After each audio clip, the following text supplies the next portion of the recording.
వాళ్ళు కూడా మనకు 10 జిరాక్స్ పెట్టుకొని ఆధార్ కార్డు పెట్టుకొని వాళ్ళు ఏమైనా కొత్త అప్లికేషన్ పెడితే వాళ్ళు కూడా మనకు కొంచెం ఒక ఓటు పెరిగినట్టయితే మనం తిరిగే రేపటి మన ప్రచారం ఉంటుంది. మనం గుర్తింపు కార్డు ఇస్తే అలాగే మన అన్న ఇచ్చిండు అన్న ఫీలింగ్ కొంచెం ఉంటుంది పిల్లలకు. అలాగే వేరే పెద్ద కోరికలు ఏముంటాయి ఇదొకటి. అయితే ఇంకొకటి మనం నేను బాగా గమనిస్తున్నాం, మనం పార్టీలో కష్టపడి పనిచేస్తున్నాం, ఏ నిస్వార్థంగా చేస్తున్నాం. అసలు ఎట్లా అంటే అవసరం ఎన్ని ఆఫర్లు వేస్తున్నాం మనం పొందలేము. ఒక్కటి ఏంటంటే అవతల పక్క లీడర్ ఎవరైనా పరామర్శకు లేకపోతే సచిన కాలకు బతికిన కాలకు వస్తే మనం దయచేసి అది ఎమ్మడ పోదు. ఎందుకంటే మన పెద్దలు ఇంత కష్టపడి దానికి ఫలితం ఉండకపోదు. అయితే విలేజ్ స్థాయిలో వాళ్ళు ఏమనుకుంటారంటే అరే మొన్న ఈ టీఆర్ఎస్ కనబడుకుంటారు మళ్ళీ సంజయ్ కుమార్ సార్ అంటారు వీళ్ళ మనిషి వాళ్ళ మనిషి అయినా అవతల బలం పెరుగుతుంది మనకు పోతే. దయచేసి అర్థం చేసుకొని మనం వెళ్ళిపోవద్దు. ముందు మనమే టీఆర్ఎస్ గవర్నమెంట్ లీడ్ చేసుకున్నాం, కేసీఆర్ని సీఎం కూర్చొని కూర్చుంటున్నాం. అన్ని రకాల ఇప్పుడు వేరే వాళ్ళు అట్లాంటి గేమ్ లాంటి వాళ్ళు అంతా మలింగా ఉండగలరు. మనం ఇప్పుడు ఉన్న వాళ్ళే కరెక్ట్ అందరూ 100% ఉన్న కార్యకర్తలు ఇప్పుడు ఈ షెడ్ కింద ఉన్నోళ్ళు. ఈ వర్క్ మనం గ్రౌండ్ వర్క్ మంచిగా చేసుకుంటే సరిపోతుంది. జై తెలంగాణ. నాయకులు ఉద్యమ నాయకులు చాలా మందికి అందరికీ చాలా సంతోషంగా ఉంది ఇక్కడ వెళ్ళడం.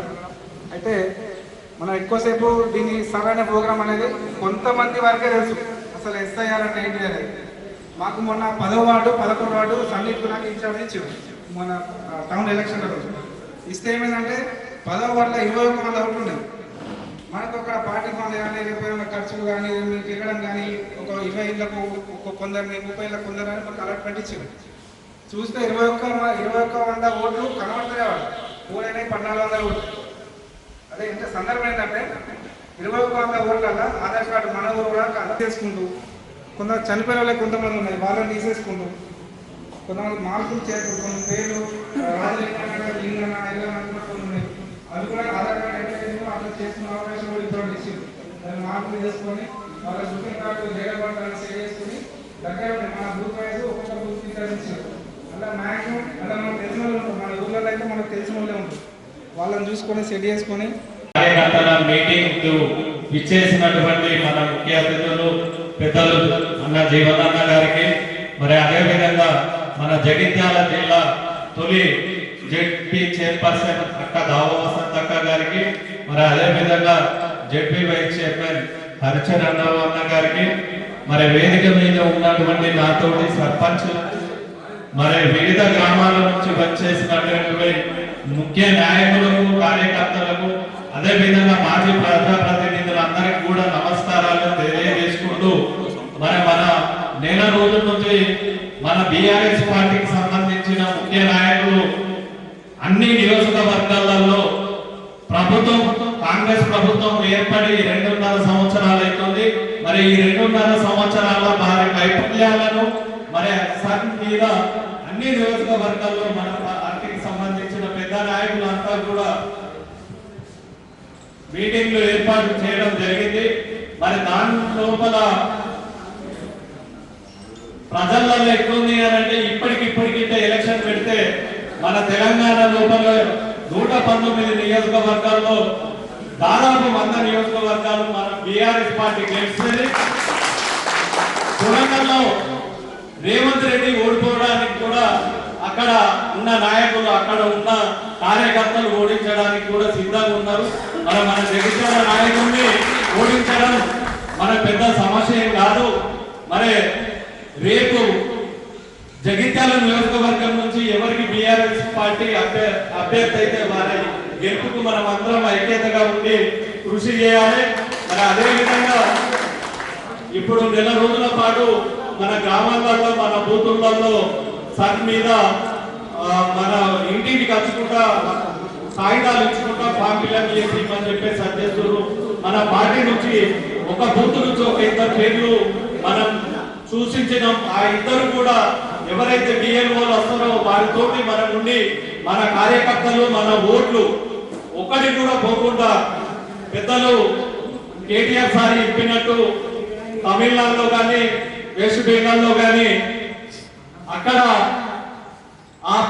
వాళ్ళకి ఉన్న ఓట్లను తొలగించి బీజేపీ పార్టీ అధికారంలోకి వచ్చింది. మరి ఇక్కడ మన గ్రామాలలో మన బూతులలో మన కార్యకర్తలు మన అభిమానులు ఒక్క ఓటు కూడా మిస్ కాకుండా చూసుకోవాల్సిన బాధ్యత మన మీద ఉంటుంది. మరి మేము కాంగ్రెస్ పార్టీలో ఉన్నప్పుడు మరి కాంగ్రెస్ ప్రభుత్వాన్ని అధికారంలోకి తీసుకురావడానికి అప్పుడు 6 గ్యారెంటీలు కాదు పట్టుకొని మేము అన్ని బూతులలో అన్ని వీధులలో తిరిగి మరి ఆనాడు కాంగ్రెస్ ప్రభుత్వాన్ని తీసుకొచ్చే విధంగా మేము చేసినాం. మరి ఈనాడు మీతో పాత బీఆర్ఎస్ వాళ్ళతో కలిసి మేము పనిచేయడానికి సిద్ధంగా ఉన్నాం. కావున మనం ఐక్యతగా ఉండి రేపు గ్రామాలలో ఏ సమస్యలు ఉన్నా కూడా ఈ ప్రభుత్వం ఏర్పడి 2.5 సంవత్సరాలు అవుతుంది. ఒక్క కొత్త పెన్షన్ ఇచ్చింది లేదు. మొన్న జూన్ 2వ తారీఖు నాడు కొత్త పెన్షన్లు ఇస్తారు, కొత్తగా ఇంట్లో బిల్లు ఇస్తారు అని చెప్పేసి పల్లెలలో ఎంతో మంది మరి ఒక్క పెన్షన్ కాదు ఒక్క ఇల్లు కూడా ఇవ్వలేదు. మరి కాంగ్రెస్ ప్రభుత్వం అధికారంలోకి వచ్చినప్పుడు ప్రతి నియోజకవర్గానికి కూడా ప్రతి సంవత్సరానికి 3,500 ఇల్లు ఇస్తాం. అట్లా 5 సంవత్సరానికి 3,500 ఇల్లు ఇస్తామని చెప్పేసి అన్నారు. మరి ఈ ప్రభుత్వం వచ్చి దగ్గర 3 సంవత్సరాలు అవుతుంది. మరి ఇప్పటి వరకు మన జగిత్యాల నియోజకవర్గం నుండి 3,500 ఇల్లు అనేది ఇప్పటి వరకు కూడా పూర్తి కాలేదు. మరి ఈ కాంగ్రెస్ ప్రభుత్వ వైఫల్యాలను మనం ఎప్పటికప్పుడు కూడా ఎండగొడుతూ ప్రజల్లోకి తీసుకుపోయి భవిష్యత్తు లోపల మన పార్టీని అధికారంలోకి మన కేసీఆర్ సార్ సీఎం గా చేసుకోవాల్సిన బాధ్యత మనందరిపైన ఉంటుంది. సభ్యత నమోదు, మరి పార్టీ పటిష్టత కావచ్చు, మరి గ్రామాలలో మనం ఎదుర్కొంటున్న సమస్యల పట్ల కూడా మనం అందరం కూడా ఒక కుటుంబంగా ఆత్మీయంగా మరి ఒక కలయిక జీవన్ రెడ్డి గారి చేరిక అనంతరం మరి ఒక మండల స్థాయి మీటింగు ఎప్పుడు కూడా జరగలేదు కాబట్టి అన్ని రకాలుగా ఈ సమావేశం మనం కలుసుకునే అవకాశం ఏర్పడుతుందని చెప్పేసి ఈ యొక్క కార్యక్రమం ఏర్పరచుకోవడం, దీనికి ముఖ్య అతిథిగా విచ్చేసినటువంటి పెద్దలు పార్టీ జనరల్ సెక్రటరీ మాజీ మంత్రి జీవన్ రెడ్డి గారికి, మరి వేదికపై ఉన్నటువంటి సొసైటీ చైర్మన్, పార్టీని మన కార్యక్రమం నిర్వహిస్తున్నటువంటి మైపాల్ రెడ్డి గారికి, వేదికను అలంకరించినటువంటి మరి మన బీఆర్ఎస్ పార్టీ సర్పంచ్లు అన్న రాజేందర్ అన్న గారికి, సతీష్ గారికి, మహేష్ గారికి, వంశీ గారికి, రవి గారికి, స్వామిరెడ్డి గారికి, రజిత రవి గారికి, చెవుల గంగన్న గారికి, మరి సీనియర్ నాయకులు శ్రీరాముల గంగాధర్ గారికి, రమేష్ అన్న గారికి, సురేందర్ అన్న గారికి, మరి అదేవిధంగా హస్నాబాద్ సర్పంచ్ మల్లారెడ్డి గారికి, మరి వేదిక ముందున్నటువంటి మాజీ సర్పంచ్లు, మాజీ ప్రజాప్రతినిధులు, మరి ముఖ్యంగా నిన్న అదేవిధంగా ఈరోజు కూడా మీడియా కవరేజ్కి ఇచ్చేసిన మా మీడియా సోదరులకు, మరి ఏ పదవున్నా లేకున్నా కూడా ఎప్పుడు కూడా మేము కేసీఆర్ గారి సైనికులమే అని చెప్పేసి మరి పార్టీకి అనునిత్యం పనిచేస్తున్నటువంటి మన బీఆర్ఎస్ పార్టీ కుటుంబ సభ్యులందరికీ కూడా పేరు పేరున నమస్కరిస్తూ, ఇవాళ ఒకటి ఎస్ఐఆర్, మరి ఎస్ఐఆర్ స్పెషల్ ఇంటెన్సివ్ రివిజన్ అంటే ప్రత్యేక మరి సమగ్ర సవరణ. భారత ఎన్నికల సంఘం ఎప్పుడైతే మరి ఓట్లను సవరించుకోవాలనుకుంటుందో ఆ టైంలో మరి కొంతమంది వలసవాదులు ఉంటారు, అదేవిధంగా కొన్ని ఓట్లు డబుల్ గ్రామాలలో వేస్తారు, పట్టణాలలో వేస్తారు, మరి డబుల్ ఓటు ఉండే అవకాశం ఉంటుంది. అదేవిధంగా మరణించిన వారి ఓట్లు కూడా ఉంటాయి కాబట్టి దాన్ని తొలగించే విధంగా ఒకటి మైగ్రెంట్ వాళ్ళను తొలగించడం, ఎక్కడైనా ఒక్క దగ్గరనే ఓటు ఉండాలి. అదేవిధంగా డెత్ అయిన వాళ్ళను తొలగించడం. దాని తదనంతరం 2002కు మరి అప్పుడు ఓటు ఉన్నటువంటి మన పేరెంట్స్ కావచ్చు వాళ్లకు, దాని తర్వాత మన ఓటు కూడా మరి మన పేరెంట్స్తో వారి యొక్క వివరాలతో పాటే మరి జత చేయబడతాయి కాబట్టి కంపల్సరీగా బిఎల్ఏలు మన పార్టీ మరి బూత్ ఏజెంట్లు ఈ యొక్క కార్యక్రమాన్ని మరి సమగ్రంగా ఆ బూత్ స్థాయిలో ఉన్నటువంటి ఓటర్ల గురించి మీకు అవగాహన ఉంటుంది. పట్టణం అంటే కొద్దిగా కష్టంగా ఉన్నా కూడా మన గ్రామం అంటే దాదాపు గ్రామంలో ఉన్న వాళ్ళందరూ కూడా మనకు బంధువులో ఆత్మీయులో ఏదో ఒక రకంగా అయితే ప్రతి ఒక్క ఇంటి నెంబర్తో సహా ప్రతి ఒక్కరు తెలుసు. కాబట్టి ఆ విధంగా వీళ్ళు మన ఊరోళ్ళ కాదా, వీళ్ళు మరి హైదరాబాద్లో ఉంటారు, అక్కడికి వచ్చి ఓట్లు వేస్తారు. కాబట్టి మనకు ఇబ్బంది అయ్యే అవకాశం ఉంటుంది. మొన్న కౌన్సిల్ ఎలక్షన్లో చూసినప్పుడైతే కొన్ని వార్డులలో చూస్తే దాదాపు మా తిప్పనపేట గోపాలరావుపేట కూడా కొన్ని 100 ఓట్ల దాకా రాపించుకోరు ఒక వార్డులో. అంటే ఈజీగా వాళ్ళ బంధువులు ఓట్లు రాపించుకుంటే వాళ్ళ గెలుపు ఖాయం. ఇది ప్రజాస్వామ్య బద్ధమైనటువంటి చర్య కాదు. కాబట్టి ఈ సర్ అనేది ఒక అవకాశం మనకు. కాబట్టి మన బూత్ స్థాయి ఏజెంట్లు అప్రమత్తంగా ఉండాలి. మరి ఓటర్లు పోకుండా, ఖచ్చితమైన ఓటు హక్కు పోకుండా మనం జాగ్రత్త పడాలి. మరి ఎవరైనా మైగ్రెంట్ ఉంటే తీసేయాలి. వీళ్ళు మన ఊరికి చెందిన వాళ్ళు కాదు, మరి ఎక్కడో ఉండి ఓటు రాపించుకొని ఓట్లు వేస్తున్నారు కాబట్టి వాళ్ళని తీసేయాలి. డెత్ అయిన వాళ్ళని తీసేయాలి. మళ్ళీ నెక్స్ట్ 2002కు ఓటు లేకపోతే మరి ఆ వివరాలు కూడా పొందుపరచడానికి ఆ ఫారంలో అన్నీ కూడా, ఫామ్లో అన్ని కాలమ్స్ కూడా ఇవ్వబడినాయి. కాబట్టి మీరు ఆ బిఎల్ఓస్ వచ్చినప్పుడు బిఎల్ఏస్ మన ఏజెంట్లు వారితో కోఆర్డినేషన్గా సమన్వయంగా వెళ్ళి ఆ పూర్తి మరి సమాచారం మీకు ఉండాలి. కాబట్టి ఈరోజు ఈ సమావేశాన్ని ఏర్పరచుకోవడం. మండల స్థాయి బీఆర్ఎస్ కార్యకర్తల సమావేశం ముఖ్యంగా మన జగిత్యాల పట్టణ మరియు గ్రామీణ బీఆర్ఎస్ కార్యకర్తలందరం కూడా ఏదైతుందో ఇలా మనం ఏ విధంగా బీఆర్ఎస్ పార్టీ బలోపేతం వాళ్ళ దాంతో పాటుగా ఈ ఎలక్టరల్ రోల్ రివిజన్ కార్యక్రమం చేపట్టబడడం జరుగుతుంది. ఈ ఎస్ఐఆర్ స్పెషల్ ఇంటెన్సివ్ రివిజన్ దానికి సంబంధించి అట్లాగే సబ్జెక్టు నమోదం ఇవన్నీ కూడా చర్చించుకునే విధంగా ఈ సమావేశాన్ని నిర్వహింపచేసుకోవటం.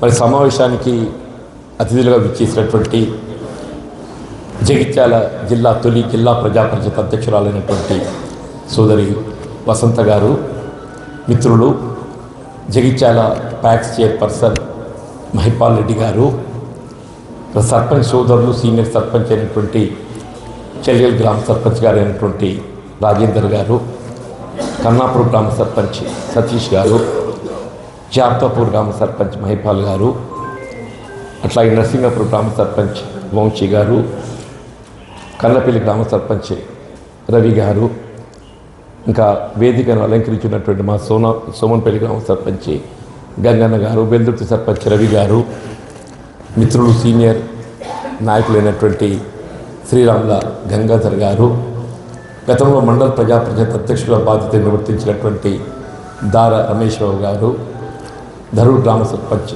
సురేందర్ గారు, మా మిత్రులు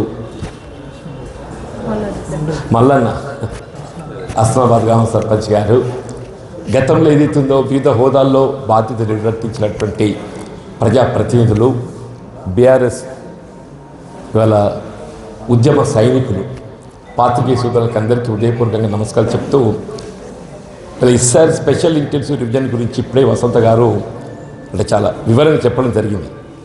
వాస్తవంగా ఈ స్పెషల్ ఇంటెన్సివ్ రివిజన్ ఓటర్స్ ఇవాళ ఈ సభ్యత్వం ఏదైతుందో రివిజన్ అనేది మొదటిసారి కాదు, ప్రతి 20 సంవత్సరాలకు ఒకసారి చేపట్టబడడం జరుగుతుంది. ఇవాళ 2026 అని అంటే గతంలో 2002లో చేపట్టబడడం జరిగింది. కానీ గతంలో ఎప్పుడు కూడా ఈ విధమైన ఆంక్షలు లేకుండా గతంలో ఏదైతుందో అంటే నా అనుభవంలో నా వయసును బట్టి ఏదైతుందో నేను 2002 రివిజన్ అప్పుడు ఏదైతుందో నేను ప్రత్యక్ష సాక్షిని అని చెప్పంటాను. అప్పుడు ఏదైతుందో ఈ విధమైనటువంటి ఆంక్షలతో వాళ్ళు ఏమంటున్నారు ఓటర్ మ్యాపింగ్ అంటారు. ఈ ఓటర్ మ్యాపింగ్ అంటే 2002లో మన ఓటు గట్ట నమోదు చేయబడి ఉంటే అది ఆటోమేటిక్గా మ్యాప్ అయిపోతుంది. ఒకవేళ 2002లో మన ఓటు నమోదే లేకుండా ఉండి ఉన్నట్టయితే మన పేరెంట్స్ తల్లిదండ్రుల ఓటు అక్కడ నమోదు చేయబడి ఉంటే దాంతో మ్యాప్ అవుతుంది. ఒకవేళ మన తల్లిదండ్రుల ఓటు గట్ట 2002లో ఇక్కడ లేకుంటే ఎక్కడున్నది దాన్ని ఏదైతుందో మనం వివరిస్తే అప్పుడు దాంతో మళ్ళీ మ్యాప్ చేసేట్టుగా పరిస్థితి వస్తుంది. చెప్పండి మరి గతంలో ఏదైతే ఇటువంటి ఆంక్షలు లేవే ఓటర్ ప్రెజెన్స్ను గుర్తించిండ్రు, డూప్లికేసే ఓట్ రెండక్కలకిన ఓటు ఉంటే ఏదైతుందో తొలగించి ఒకే కాడ ఓటు ఉండే విధంగా చూసింది.